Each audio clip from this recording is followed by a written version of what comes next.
şəhərləri təsvir edərkən belə orada təbiətin üstünlüyünü görürük.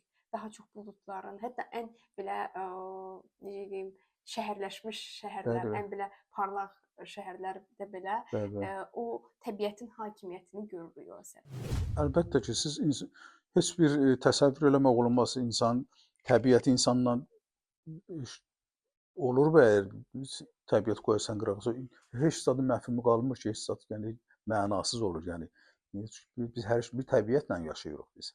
Hər zadımız təbiətə bağlıdır. Bu dünya, bu kainat hamısı təbiətdir. Sən özün də ey insan, özün də elə bir təbiətsən, təbiətin bir parçasısan. Yəni elə baxmaq lazımdır.